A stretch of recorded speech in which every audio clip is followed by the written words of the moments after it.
Muy bien, vamos a comenzar con un breve repaso de fisiología renal. Entonces, recordemos, el riñón tiene diversas funciones, las cuales las vamos a clasificar en funciones esenciales. En primer lugar, encontramos que actúa a modo de filtro y elimina productos tanto metabólicos como toxinas y fármacos, al igual que otras sustancias químicas, excretados a través de la orina. Todo este proceso se lleva a cabo en la nefrona. En segundo lugar, tenemos que producen o activan hormonas esenciales para que se lleve a cabo la eritropoyesis, el metabolismo del calcio, la regulación de la presión arterial y el flujo sanguíneo. Dentro de esta lista podemos encontrar a la eritropoyetina, la conversión de 50-hidroxivitamina D a su metabolito activo, que sería la 1,25-hidroxivitamina D, al igual que la generación de prostaglandinas y también de renina. La tercera función es que regulan el estado electrolítico y el equilibrio ácido-básico. Para poder comprender mejor estas funciones debemos regresar hasta lo más básico, es decir, la anatomía renal. Los riñones son un par de órganos retroperitoneales con forma de un frijolito. Los encontramos paravertebralmente desde la 12ª vértebra torácica hasta la 3ª vértebra lumbar, con un peso variable de 170 gramos en hombres y de 115 a 155 gramos en mujeres. Recordemos que el riñón tiene dos caras, una cara anterior que es lisa y algo apollonada, y una cara posterior que es casi plana, al igual que dos bordes, un borde lateral convexo que reúne las dos caras en una curva regular y un borde medial cóncavo que está interrumpido por el hilio renal. Recordemos que el hilio renal va a estar formado por una arteria renal, una vena renal, la pelvis renal y por supuesto también los vasos linfáticos y la inervación, que es completamente simpática. Ahora, si nosotros realizamos un corte coronal al riñón, podemos observar dos zonas delimitadas en el parénquima renal. La primera, que es la más superficial, va a ser la corteza renal, en la cual vamos a poder observar mayor cantidad de glomérulos, penachos capilares y un gran número de estructuras epiteliales sumamente contorneadas en forma de túbulos. De esta también podemos encontrar a las columnas renales o también llamadas de Bertini, las cuales son prolongaciones de la corteza, y vamos a encontrarlas dividiendo a las pirámides renales. Como segunda zona podemos identificar a la médula, la cual va a carecer de glomérulos y consta de tubos distales dispuestos en paralelo y vasos sanguíneos pequeños. La médula se ha subdividido de 8 a 18 pirámides renales cónicas, cuya base mira hacia el borde córtico-medular y el vértice de cada pirámide protruye hacia la pelvis renal. En el vértice de cada pirámide hay una serie de perforaciones, las cuales son llamadas área cribosa, en las cuales desembocan diversos túbulos colectores. A través de esta, la orina pasa hacia el interior de los cálices menores. Recordemos que entre 3 y 5 cálices menores drenan en cada cáliz mayor. Por riñón podemos encontrar de 2 a 5 cálices mayores. A menudo son 3 situados en forma superior, medio e inferior. Estos cálices mayores drenan hacia la pelvis renal, la cual tiene una forma de embudo y se encuentra dentro del seno renal y atraviesa el hilio del riñón. El riñón recibe aproximadamente el 20% del gasto cardíaco.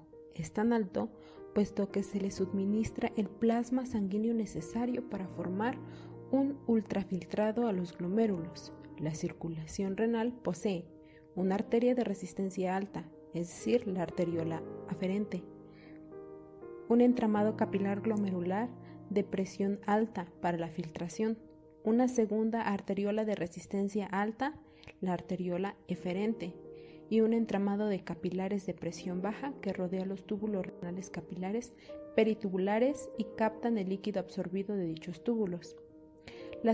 Una única arteria renal entra en el hilio y se divide en sus ramas anterior y posterior, de las cuales surgen las arterias interlobulillares y a continuación las arterias arqueadas o arciformes. Estas se distribuyen por la unión córtico-medular, donde se ramifican en las arterias interlobulares ascendentes o corticales radiales, que entran a la corteza y de la que se originan numerosas arteriolas aferentes. Estas a su vez dan lugar a las capilares glomerulares o penachos glomerulares, que se reunifican para formar a las arteriolas eferentes. Las arteriolas, tanto aferentes como eferentes, determinan la presión hidrostática en los capilares glomerulares interpuestos, al igual que el tono de ambas arteriolas está bajo el control de una rica inervación simpática. Las arteriolas eferentes constituyen el origen de un denso entramado capilar peritubular para las nefronas en la porción superficial de la corteza, que aporta oxígeno y nutrientes a los túbulos situados en la corteza. La nefrona es la unidad funcional del riñón. Cada riñón consta de unas 800.000 a 1.200.000 nefronas. Consta de un glomérulo y un túbulo. El glomérulo es un conglomerado de vasos sanguíneos a partir del cual se origina el filtrado plasmático. El túbulo es una estructura epitelial que consta de numerosas subdivisiones que convierten el filtrado en orina. Estas dos estructuras, vascular y epitelial, se unen en el extremo ciego del epitelio del túbulo, que recibe el nombre de cápsula de Bowman o cápsula glomerular. En esta cápsula rodea el glomérulo, que contiene el espacio de Bowman, que es contiguo a la luz del túbulo. Aquí es donde el filtrado pasa desde el sistema vascular al sistema tubular. Los elementos epiteliales de la nefrona son la cápsula de Bowman, el túbulo proximal, las ramas descendente fina y ascendente fina del asa de Henle, la rama ascendente gruesa del asa de Henle, el túbulo contorneado distal, el túbulo de conexión. El túbulo de conexión da lugar más tarde al túbulo colector inicial, al túbulo colector cortical y a los conductos colectores medulares. Las nefronas superficiales tienen asas cortas que se extienden hasta el límite entre la médula interna y externa. Las nefronas yuxtamedulares, que desempeñan un cometido especial en la producción de la orina concentrada, tienen asas largas que se extienden hasta la punta de la médula. El corpúsculo renal, lugar de formación del filtrado glomerular, consta de un glomérulo, el espacio de Bowman y la cápsula de Bowman. El filtrado se drena en el espacio que queda entre estas dos capas, es decir, el espacio de Bowman, y fluye hacia el túbulo proximal en el polo urinario del corpúsculo renal. La barrera de filtración glomerular entre la luz del capilar glomerular y el espacio de Bowman consta de 4 elementos principales. Número 1. Glucocálix. Recubre la superficie luminal de las células endoteliales. Está conformado principalmente por glucosaminglucanos cargados negativamente, los cuales pueden funcionar en la prevención de fugas de macromoléculas grandes cargadas negativamente. 2. Las células endoteliales de los capilares glomerulares están rodeadas casi por completo de la membrana basal glomerular y de una capa de procesos pediculares, es decir, podocitos. La excepción es una pequeña región en el centro del glomérulo donde las células endoteliales no tienen ni membrana basal ni podocitos y están en contacto directo con las células mesangiales, que se asemejan mucho a músculo liso. La filtración no se produce en las células mesangiales, sino en la porción periférica de la pared del capilar, la que está cubierta por la membrana basal y podocitos. Las células endoteliales contienen ventanas o fenestras, que son orificios de aproximadamente 70 nanómetros y que no limitan el movimiento de la salida del agua o solutos pequeños, incluyendo a proteínas y otras moléculas grandes, desde la luz del capilar. Así pues, las células endoteliales probablemente sirvan para limitar la filtración de elementos celulares, por ejemplo, eritrocitos. Número 3. La membrana basal glomerular. Está situada entre las células endoteliales y los procesos pediculares, es decir, podocitos. Separa la capa endotelial de la capa epitelial en totalidad del penacho glomerular y consta de 3 capas. Una capa fina interna, también llamada lámina rara interna, una capa gruesa, es decir, una lámina densa, y una capa fina externa, también llamada lámina rara externa.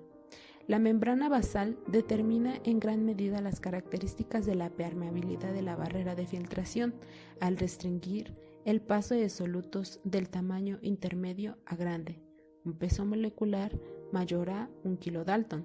Contiene proteoglucanos e heparansulfato. Es especialmente restrictiva a los solutos grandes cargados negativamente. Número 4. Los podocitos. Tienen una serie de procesos pediculares que son como piecitos o deditos interdigitados que recubren a la membrana basal. Estas interdigitaciones se sitúan en las hendiduras de filtración y están recubiertos por glucoproteínas con cargas negativas. Estas cargas negativas contribuyen a la restricción de la filtración de aniones grandes.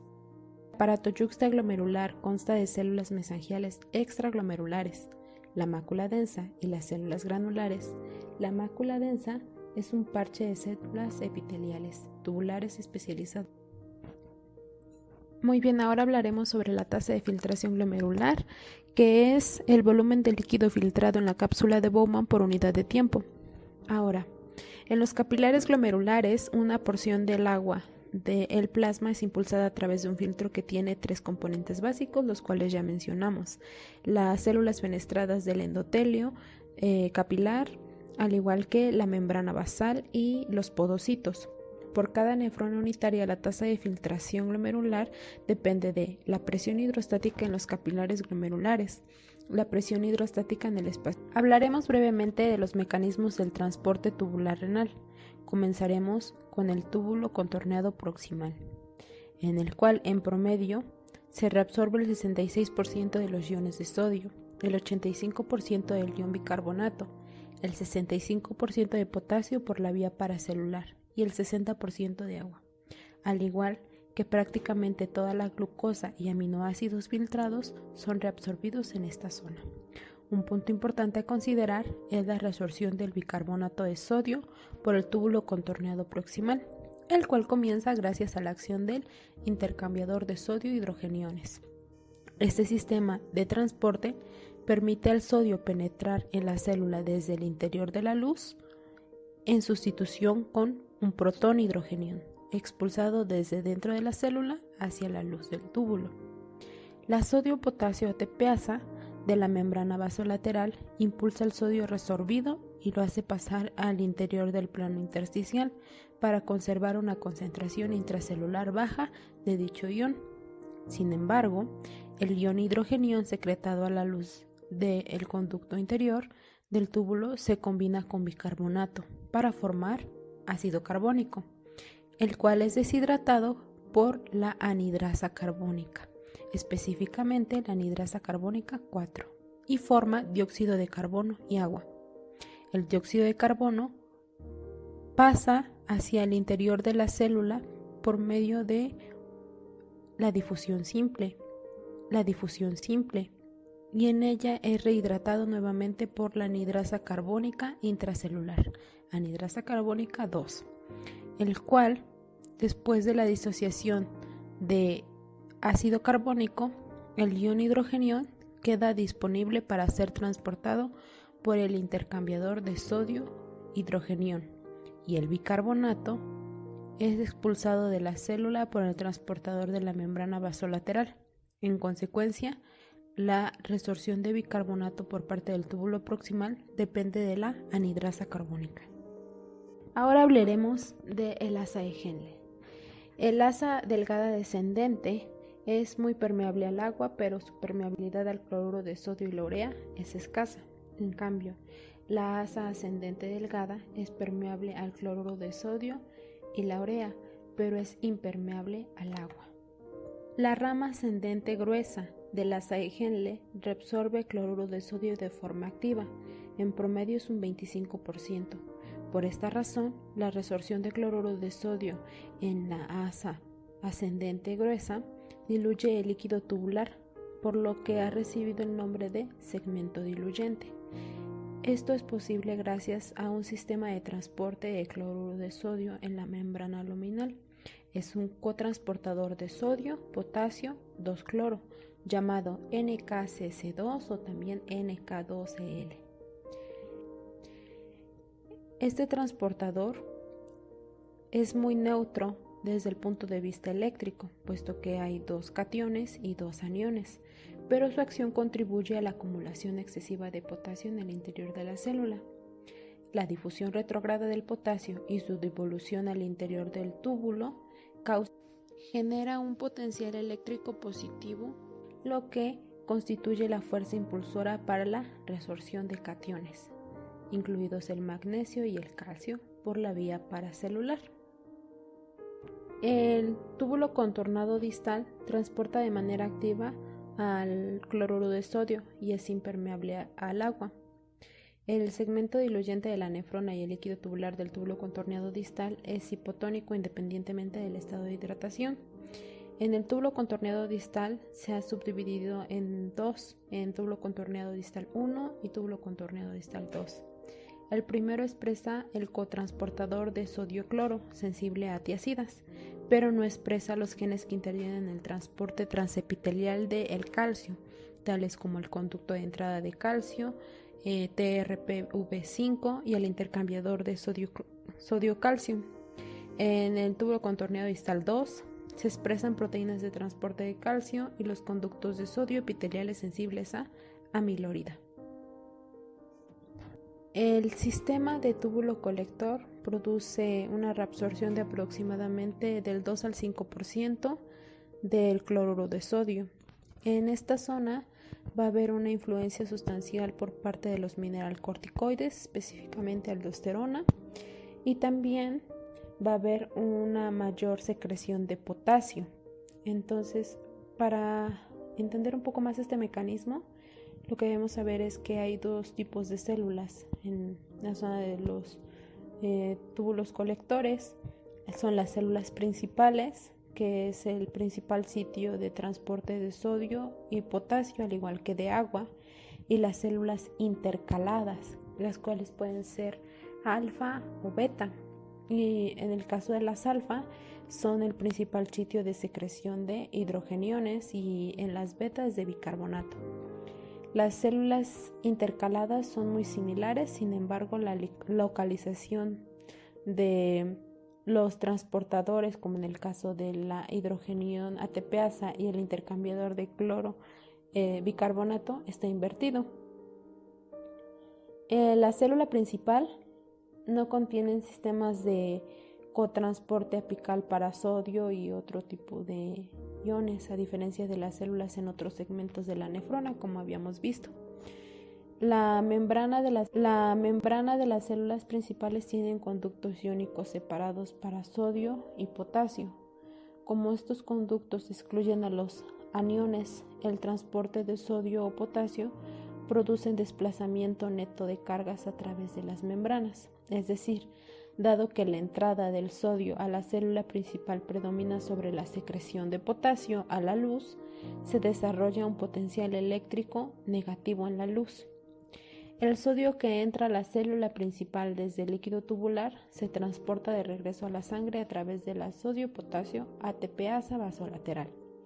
Sin embargo, el potencial eléctrico negativo de la luz impulsa el transporte del cloro, que es un anión, de regreso a la sangre por la vía paracelular y extrae el potasio de las células a través del conducto de potasio en la membrana apical.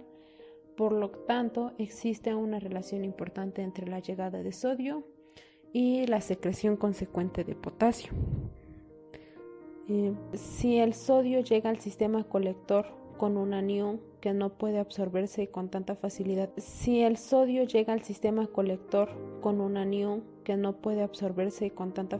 como en el caso del cloro, aumenta el potencial negativo en la luz y se intensifica la secreción de potasio. La resorción de sodio a través del conducto de sodio epitelial por medio del canal ENaC y la secreción acoplada de potasio está regulada por aldosterona, la cual va a permitir una elevación drástica de la resorción de sodio y la secreción de potasio. Otra cosa importante es que En el túbulo colector también se determina la concentración final de la orina, además de su función en el control de la absorción de sodio y secreción de potasio. En las células principales también se tiene un sistema regulado por conductos de agua. Estos son regulados por la hormona antidiurética, también llamada vasopresina. Controla la permeabilidad de estas células al agua mediante la regulación y la inserción de conductos del agua, llamados aquaporina 2, en la membrana apical. Los receptores de la vasopresina en la vasculatura del sistema nervioso son receptores B1 y los del riñón son B2. Los receptores B2 actúan mediante un proceso acoplado con una proteína G y mediado por AMP cíclico. En ausencia de ADE, una reabsorción de agua, por lo tanto la orina se vuelve diluida. Entonces la expresión de estas aquaporinas permiten que se dé una mayor concentración de la orina. Esto forma una orina más concentrada. Otro aspecto importante es que también aquí se da la concentración de urea en la médula, puesto que tiene una contribución importante para mantener la osmolaridad elevada en la médula y la concentración de la orina. ¿Por qué hablamos de urea en este caso? Aquí se dan los ajustes finales como tal. Y aunque aún no se ha dilucionado bien el mecanismo exacto del origen de la hipertonicidad medular, hay una hipótesis que es la hipótesis de la multiplicación pasiva contracorriente, que es un modelo muy plausible. Habla sobre el transporte activo en la rama ascendente gruesa, que concentra el sodio y el cloro en el intersticio de la parte externa de la médula. Y porque esta zona, recordemos que era impermeable al agua, entonces solamente se reabsorbe cloruro de sodio. El transporte activo en la rama ascendente diluye el líquido tubular. Y a medida que el líquido diluido pasa hacia el sistema de conductos colectores, se extrae agua. ¿Por qué? Pues por la hormona antidiurética, ¿no? Solo con la acción de esta hormona, en el conducto colector, la médula interna es permeable a la urea. De esta manera, se difunde hacia la médula interna, donde es atrapada por el intercambio de contracorriente en los vasos rectos. Y esto ayuda a mantener una hipertonicidad